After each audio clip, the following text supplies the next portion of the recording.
تمہارے عمل سے ظاہر ہو تم منتظر ہو، تمہارے عمل سے ظاہر ہو تم نے کچھ ایمان کے لیے کیا۔ حدیث سنیے، امام نے فرمایا کذبوا من زعموا انہ من شیعتنا ولم متبادلون فی ولایتنا، جھوٹا ہے تو وہ یہ سمجھے کہ ہمارا شیعہ ہے مگر ہماری ولایت کے لیے خرچ نہ کرے، ہماری ولایت کے لیے خرچ نہ کرے۔ حسین آپ کا تبرک نہیں بھولے، آپ کا عزاداری پہ خرچہ کرنا نہیں بھولے،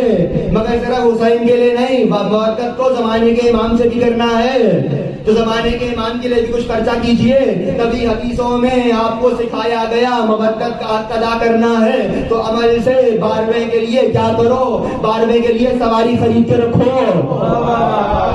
نیت کرو مولا آئیں گے تو آپ کے حوالے کر دوں گا، تیر و تبر تیار رکھو، تلوار نکال کے رکھو۔ میں نے آج بھی دیکھا مومنوں کے گھروں میں ذوالفقار لگی ہوئی ہے، میں نے کہا بھیا کہیں لگی ہے، کہنے لگے 12واں آئے گا ان کی بارگاہ میں پیش کریں گے۔ کب مولا سکھا رہے ہیں حق کے مودت ادا کرنا ہے تو ہر عمل کو مخصوص کر دو 12ویں امام سے، مودت کا حق ادا ہو جائے گا۔ اب جب گھر خریدو تو وہ مولا گھر آپ کا، میں مہمان، آپ آئیں گے آپ کی بارگاہ میں پیش کر دوں گا، اور آج میری حق آپ کا، موقع آئے گا تو آپ پہ